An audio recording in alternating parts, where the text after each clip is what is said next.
much, and good morning, everybody. It's the pointer, sir. Thank you. So the topic of my presentation is on the screen. I'll proceed forward.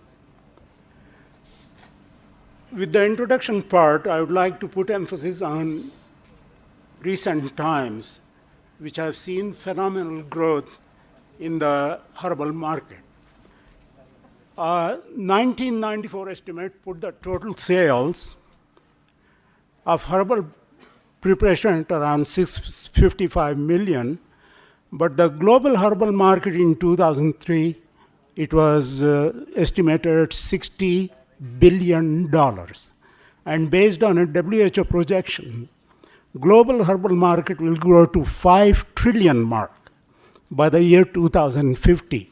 I was just looking into the IMS data only a couple of days ago, and IMS said at the end of year 2013 data, the world total pharmaceutical market will reach the 3 trillion mark. And here is global market by 2050 reaching the 5 trillion mark. So what is behind the surge in the use of herbal remedies? In recent times, the sales have grown phenomenally all over the world, in particular in the United States and Europe. There are various reasons given by various researchers. For example, a pervading sense of skepticism about modern medicine within the society. Most people belonging to the yuppie generation, the modish young, they feel modern medicine doesn't serve the purpose. They are looking into the roots of the products when they were used centuries ago, and they think that should continue to be used. Some believe that conventional medicine are unnatural and feel that natural substances help the body build on its own resistance. There may be a point. And many consumers are motivated to try herbal remedies through a misconception that these are inherently safe. We will explore this point when we reach to the safety level of the presentation. Another probable factor involves the influence of the expanding cultural diversity within the North American population, with different cultural groups practicing different customs involving traditional medicine. For example, when I went to Canada some 40 years ago, the population of the city of Toronto was basically white, almost white. Browns and blacks, they were hardly to be seen. But now has come a time that you see tremendous amount of Chinese people, tremendous amount of South Asian people, tremendous amount of Arabian people in Canada. So the cultural diversity is changing the scenario, and because of this change, people are bringing their cultural roots in terms of usage of medicine as well. So that's one of the reasons why herbals are on the growth. And according to JAMA, the Journal of American Medical Association, 1 in 5 individuals taking prescription medications also take herbal remedies as supplements. So the big question arises, are these herbals really effective? Well, at least the history seems to tell us, yeah. If we look back into the history, Egyptian medicine, it's almost 3,000 years old. Traditional Chinese medicine has its roots in 2900 BC, and it is to date very active. Ayurvedic medicine around 800 years old, and it's again very active in India. Almost 80% of the Indian population, according to my information, uses Ayurvedic medication and serviced by Ayurvedic doctors. Greek medicine, 500 BC, And as Unani, which is the term for Greek in Arabic, Unani means Greek. It is active in South Asia and to date. Ancient Mesopotamia, 300 BC. Apart from Mesopotamia, Aztec, Mayan, and Inca medicines, they all have herbal usage. Let us focus on efficacy. Around 25% of modern medicines made from plants used traditionally. Some examples are willow bark, from which aspirin has been derived, foxglove, from which digitalis has been extracted, angel's trumpets, from which scopolamine, and deadly nightshade, from which belladonna, cinchona is the source of quinine derivative, moldy clover, dicumarol and coumarin compounds, which are used as blood thinners, and the list goes on.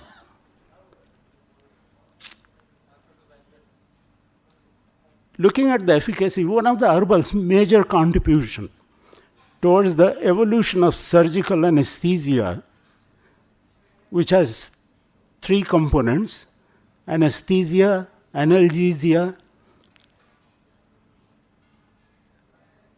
and amnesia. Patient undergoing surgery, he should be amnesic, meaning he should forget after he awakes what happened to him. And he should get good level of pain control. At the same time, he should be anesthetized so that he doesn't feel the trouble of the pain of the operative procedure itself. So one of the major contributions is towards the evolution of surgical anesthesia in poppy as opiates for pain management and karari for muscle relaxation. And based on the IMS top-line industry data, narcotic analgesics, which are opiate derivatives, they ranked among the top 15 global therapeutic classes with 2010 sales based on IMS actual figures equaling $12 billion.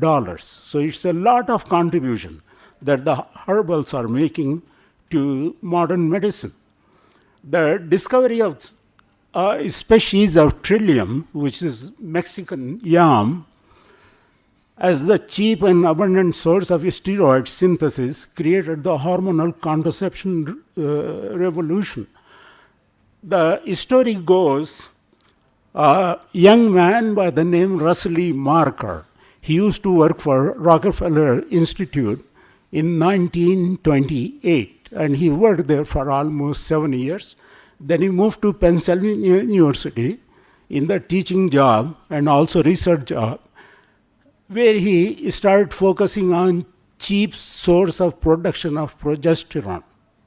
Because at that time, progesterone was derived from the ovaries of the pregnant pigs, and it took 2,500 ovaries of the pregnant pigs to yield 1 milligram of progesterone.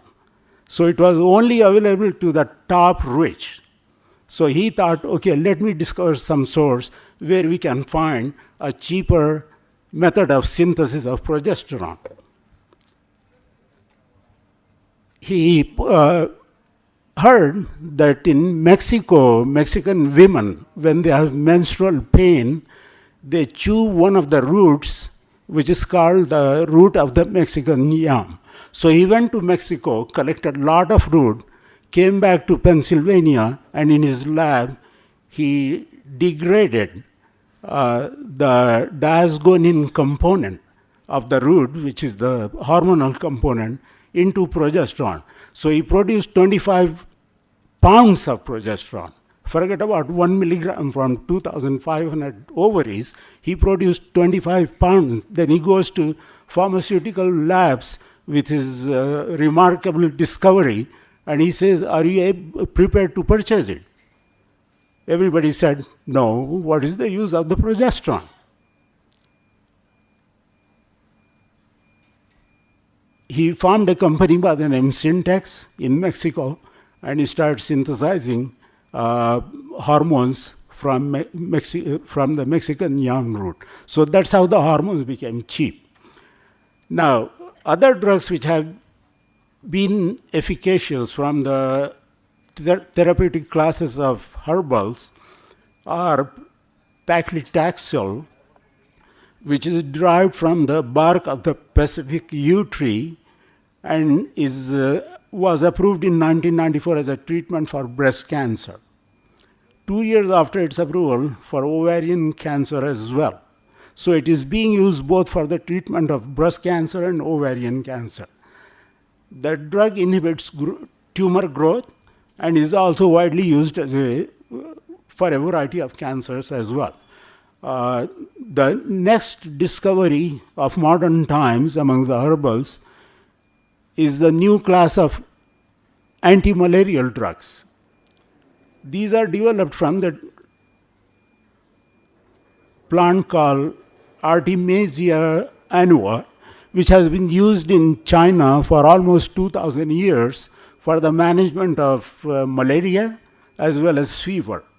But now, by synthesizing artemisinin from Artemisia annua, we are able to treat resistant malaria, because malaria has become resistant to almost all the available drugs. So this is the new drug which is working. That's a great contribution from the herbal class.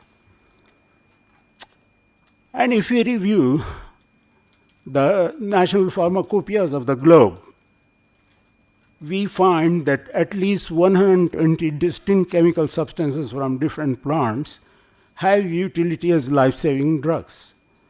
And this has been a result of chemical and pharmacological screening of a mere 6% of the herbal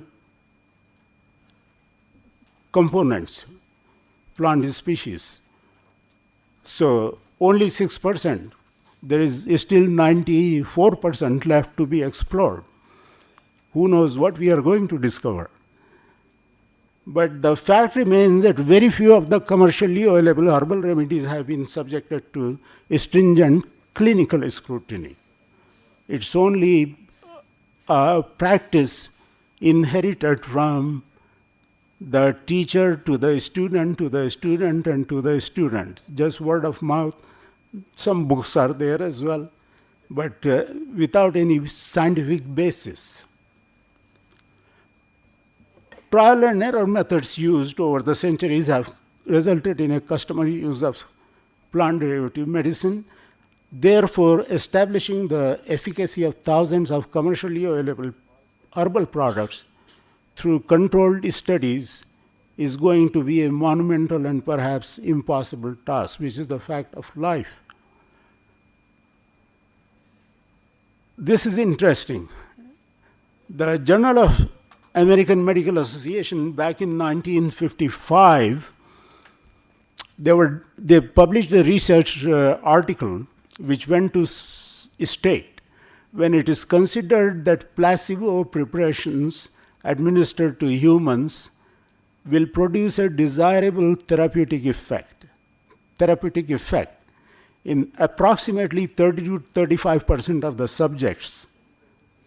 So if you are giving to 100 individuals with a disease state, 30 or 35% receiving placebo with no action at all will get the benefit.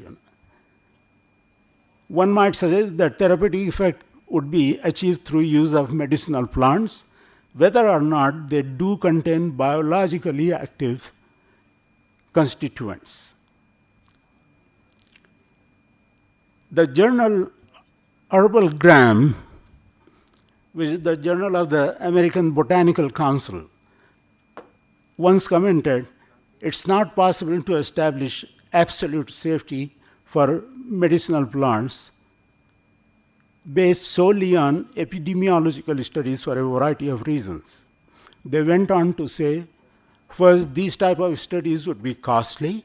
Second, little published data exists in countries where the major use of medicinal plants occurs, and thus general extrapolation based on a limited number of reports would have little meaning. Third, exact identification of products implicated in side effects claimed for medicinal plant is most often lacking. Well, this is not only true for medicinal plants, this is true for most of the drug products in underdeveloping countries where there is very little pharmacovigilance going on, therefore very little collection of accurate data. The WHO therefore published its research guidelines for evaluating the safety and efficacy of herbal medicine in 1993. They made a clear statement that the historical use of an herbal substance is valid proof of its safety unless there is scientific evidence of danger. They also said a guiding principle should be that if the product has been traditionally used without demonstrated harm, no specific regulatory action should be undertaken unless new evidence demands a revised risk-benefit assessment. Although WHO made that statement, but there are some aspects of safety that do need to be addressed. For example, the possibility of herb-drug interaction, effect on clinical laboratory results, and third is adulteration and contamination. These three issues have popped up significantly in the Western world, in particular in the United States and Europe, and Canada, of course. If we look at the herb-drug interactions, 20% of individuals who are taking herbals, they never tell their doctor because they think herbals are innocent substances, so there is no point in bringing this information to the knowledge of the doctor.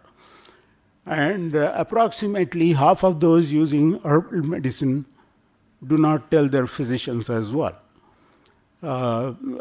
This, of course, opens the possibility of herb-drug interaction. For example, the Lancet, one of the renowned medical journals of UK, they published a study in 2000 describing the herb-drug interactions. For example, bleeding with warfarin if combined with ginkgo, garlic, danquol, or dancing. Mild serotonin syndrome, decreased bioavailability, induction of mania,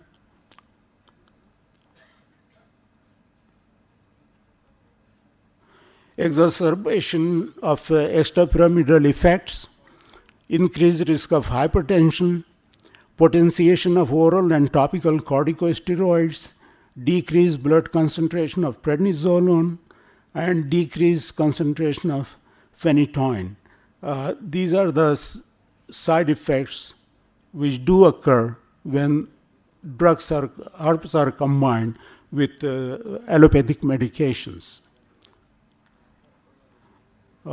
Unfortunately, this slide, it has gone blank.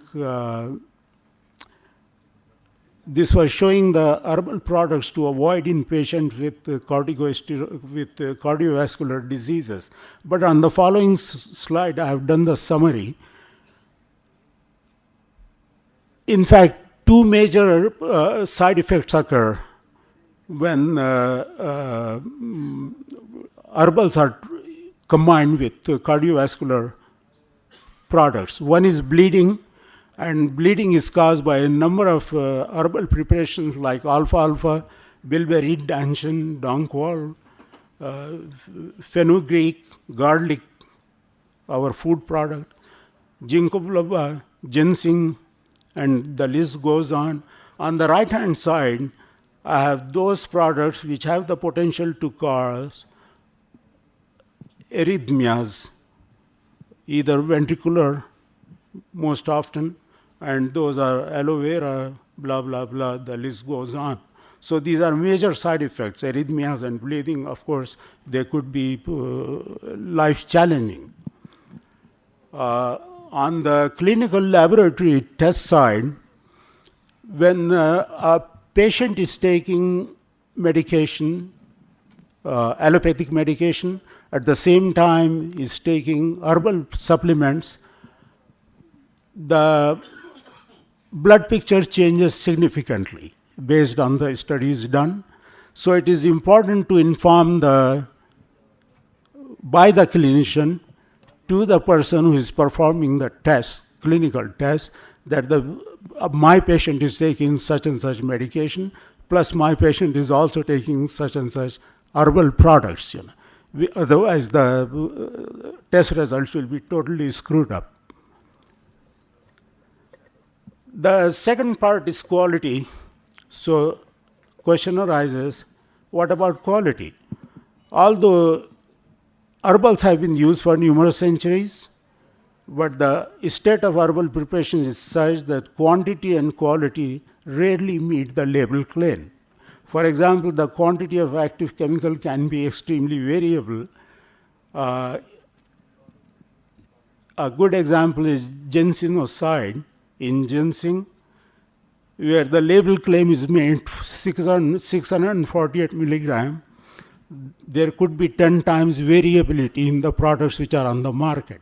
So it could be 6,480 to only 64 milligram, that much variability.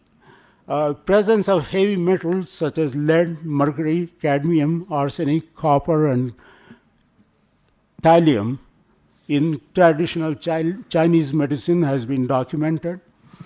Traditional Chinese medicine also has a number of other products, pharmaceutical agents, which are incorporated in the traditional medicine simply to boost up the results, therapeutic results. But some of them could be dangerous if combined with other substances that the patient is taking. So, for example, the new classes of erectile dysfunction products, sildenafil, tadalafil, and vardenafil, these have been found to be present in traditional Chinese medicines in a quantity of 30 to 19 milligram per tablet. Although these TCMs, traditional Chinese medicine, they are marketed as innocent product, but they could have a devastating effect if the patient is also taking nitrates, for example, because nitrates, they significantly lower the blood pressure, sometimes causing a massive drop, and the patient may collapse and die. Heavy metals, these are, of course, deliberate constituents in the Indian remedies, traditional remedies like Ayurvedic. And although the modern medicine has been condemning it because of the very detrimental side effects of heavy metals, but the Indian scholars, to the best of my knowledge, they still continue to defend their field, saying that they should remain part of the Ayurvedic medication. Heavy metals, not only in Ayurvedic, but they have been historically also part of the allopathic medications.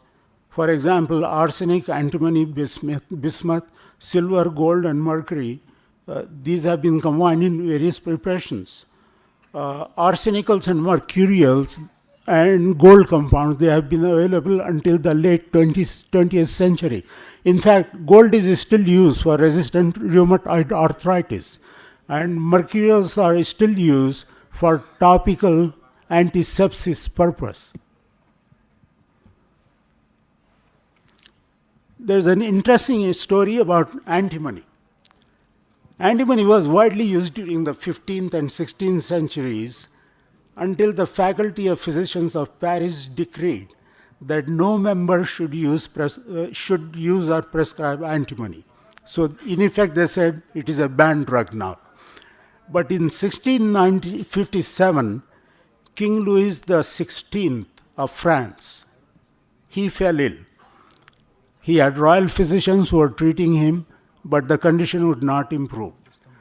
Then a quack came forward and I said I would like to have the permission of treating the. The first thing when somebody goes in, it's like ice. Okay. How do I get rid of this? Anyway, I'll tell the story and go to the next slide. So the quack said, can I have the permission to treat the king? The permission was granted, and he used the antimony compound. And luckily, the king got completely cured. After the king got cured, can somebody help me here?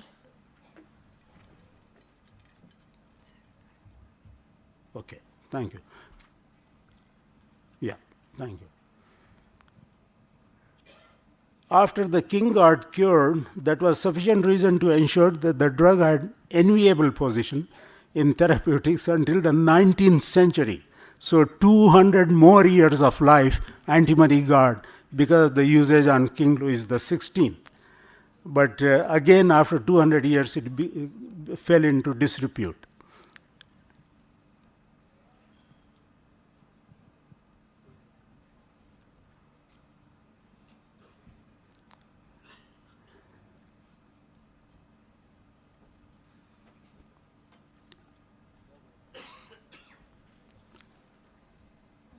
Yeah, it's okay. All right. I'm coming to the concluding part of the presentation. Medicinal properties of heavy metals are not debatable. They have a place in medicine, definitely, because they have been used for centuries altogether. But their toxicity is also a recognized fact. So the toxicity part, this was not given any heed in the past. This is a new breed of side effects which have come into picture and has served as a very alarming state of affairs in the modern medical practice, in particular in the Western world. We know that based on current science, risks from their use outweigh the benefit. That's a fact. There are benefits, but the risks are potential, and those could be lethal. So there is good reason to abandon the usage of heavy metals in the drug formulations, to my mind, and to the mind of most of the Western scientists. The Asian-based systems of traditional medicine needs to accept this truth and modify the questionable formulations for health as well as for successful global marketing reasons. This is more important.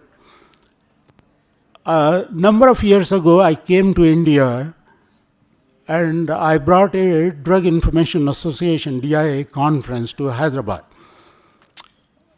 And there, I made the industry aware that they are losing a big chunk of the market by simply not being present in the United States or Canada, where the return on investment is tremendously greater for them, not for the industry in United States or Canada, because they pay to the workers proportionately heavy sums. But here, the labor was cheap, cost of production was cheap, India was abundant in raw material, so they had no trouble producing cheap raw material, and if they produce the products here and marketed in the United States at US price and Canadian price, their profit margin was going to blow up astronomically. Some of the good companies, they paid heed, they got approved by the US FDA and Canadian Food and Drug Agency, and their products are loaded in the market now. And to my surprise, when I was going through the IMS data, I found some of the Indian companies like Lupin. Last year's sales were more than $3 billion. At one time, this was the total sales of the entire Indian pharmaceutical industry, or even less. But picture has changed. Dr. Reddy, all over the world now. Sun Pharmaceuticals, they're all thriving. So on the herbal side, if we could focus on modifying the formulations, because as long as lead, bismuth, antimony, etc. is present in the preparation, if the FDA or Health Canada analyze the product and find it, they say, we can't accept this product. We won't allow the entry into the market. So they are going to lose a big market now. So it is in the best interest of the producers here to try to get rid of the heavy metal part out of their formulations and come up with new formulations and expand the market over there. And the good news is, just 8 or 9 months ago, FDA has approved 2 herbal preparations to be marketed in the United States. FDA has approved. So a submission was made, and the submission went through successfully, and the products are now officially approved by the Food and Drug Administration in the United States. So we can have every product approved that way. As a concluding thought, simply put, priority should be to transform the traditional Chinese medicine as well as the Ayurvedic and herbal medicine, Unani medicine, from an experience-based, that is what the basis is of those systems, to a evidence-based, which means we do research and we submit data to the regulatory agencies proving that these products are safe, effective, and marketable. Evidence-based medicine through innovation and differentiation. And that, I feel, should be the priority of the day. So with that, I conclude my preparation. Thank you for your attention, and God bless you. Thank you so much, Dr. Mohammed. I kindly request Dr. Shinubabu Gadela to please felicitate you with the certificate.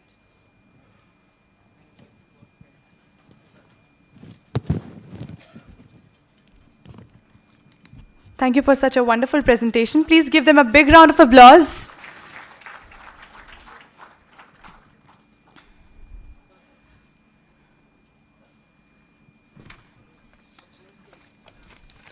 Now watch the live streaming of International Conference on Traditional and Alternative Medicine on www.youtube.com/omicsinternational. Thank you for the keynote forum.